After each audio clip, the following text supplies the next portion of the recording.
Point 1. Give to the things that you wish to memorize as great a degree of concentrated attention as possible.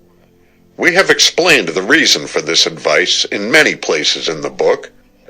The degree of concentrated attention bestowed upon the object under consideration determines the strength, clearness, and depth of the impression received and stored away in the subconsciousness.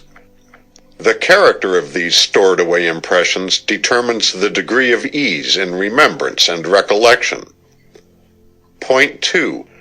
In considering an object to be memorized, endeavor to obtain the impressions through as many faculties and senses as possible. The reason for this advice should be apparent to you if you have carefully read the preceding chapters. An impression received through both sound and sight is doubly as strong as one received through but one of these channels. You may remember a name or word either by having seen it in writing or print, or else by reason of having heard it. But if you have both seen and heard it, you have a double impression, and possess two possible ways of reviving the impression. You are able to remember an orange by reason of having seen it, smelt it, felt it, and tasted it, and having heard its name pronounced.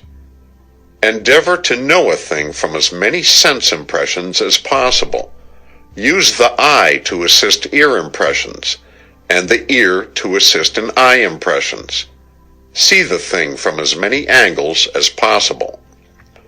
Point 3. Sense impressions may be strengthened by exercising the particular faculty through which the weak impressions are received. You will find that either your eye memory is better than your ear memory, or vice versa. The remedy lies in exercising the weaker faculty so as to bring it up to the standard of the stronger. The chapters of eye and ear training will help you along these lines. The same rule applies to the several phases of memory. Develop the weak ones, and the strong ones will take care of themselves. The only way to develop a sense or faculty is to intelligently train, exercise, and use it. Use, exercise, and practice will work miracles in this direction. Point 4. Make your first impression strong and firm enough to serve as a basis for subsequent ones. Get into the habit of fixing a clear, strong impression of a thing to be considered from the first. Otherwise, you are trying to build up a large structure upon a poor foundation. Each time you revive an impression, you deepen it.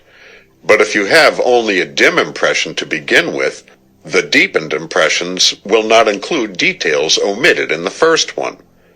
It is like taking a good sharp negative of a picture that you intend to enlarge afterward.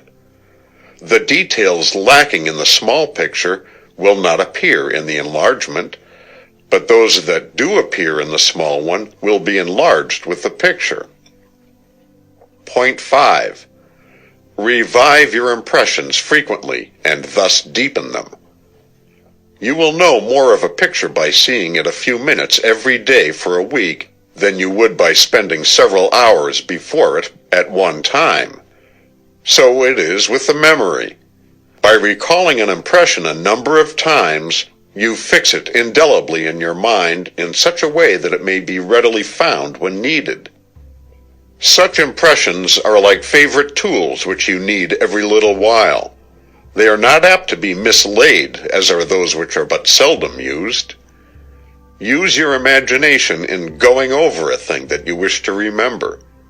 If you are studying a thing, you will find that this going over in your imagination will help you materially in disclosing the things that you have not remembered about it. By thus recognizing your weak points of memory, you may be able to pick up the missing details when you study the object itself the next time. Point 6. Use your memory and place confidence in it. One of the important things in the cultivation of the memory is the actual use of it. Begin to trust it a little, and then more, and then still more, and it will rise to the occasion. The man who has to tie a string around his finger in order to remember certain things soon begins to cease to use his memory, and in the end forgets to remember the string, or what it is for. There are many details, of course, with which it is folly to charge the memory, but one should never allow his memory to fall into disuse.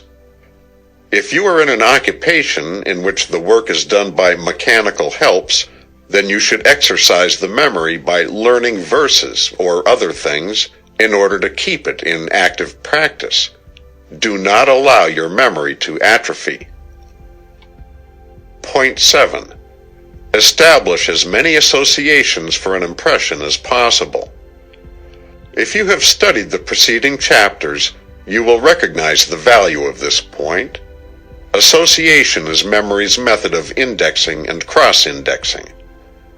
Each association renders it easier to remember or recollect the thing. Each association gives you another string to your mental bow. Endeavor to associate a new bit of knowledge with something already known by and familiar to you.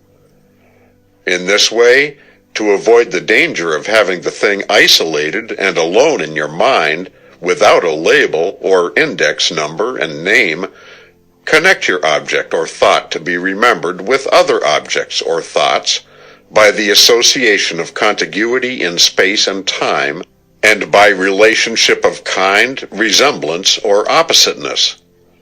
Sometimes the latter is very useful, as in the case of the man who said that, "Smith reminds me so much of Brown. He's so different."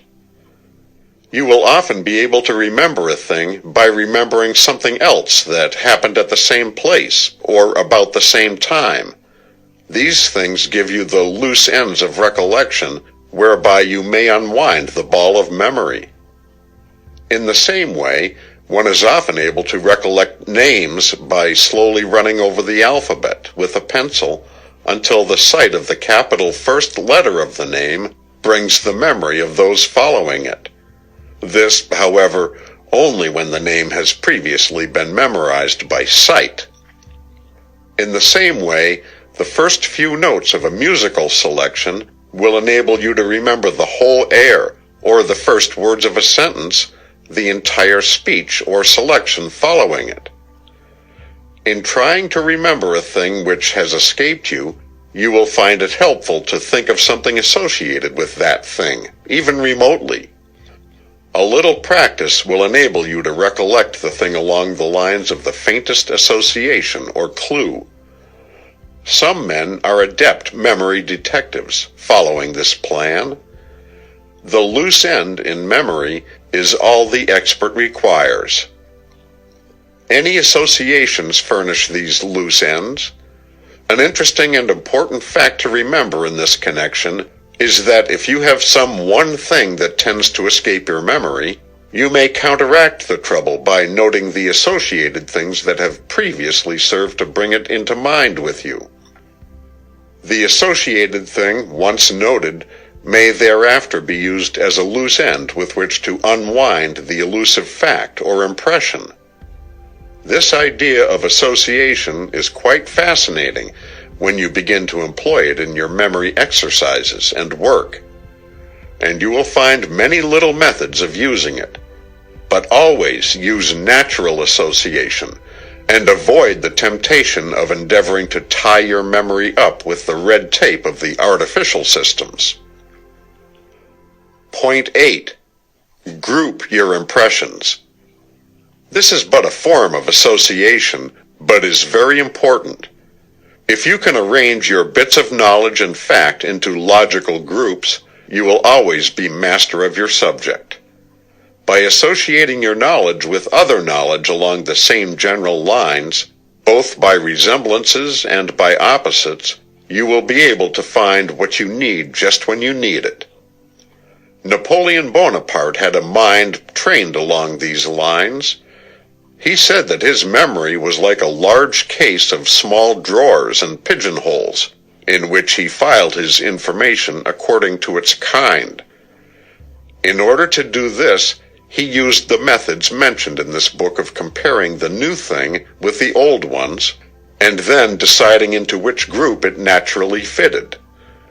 This is largely a matter of practice and knack, but it may be acquired by a little thought and care, aided by practice, and it will repay one well for the trouble in acquiring it. The following table will be found useful in classifying objects, ideas, facts, etc., so as to correlate and associate them with other facts of a like kind. The table is to be used in the line of questions addressed to oneself regarding the thing under consideration. It somewhat resembles the table of questions given in Chapter 17 of this book, but has the advantage of brevity. Memorize this table and use it. You will be delighted at the results after you have caught the knack of applying it. Query table.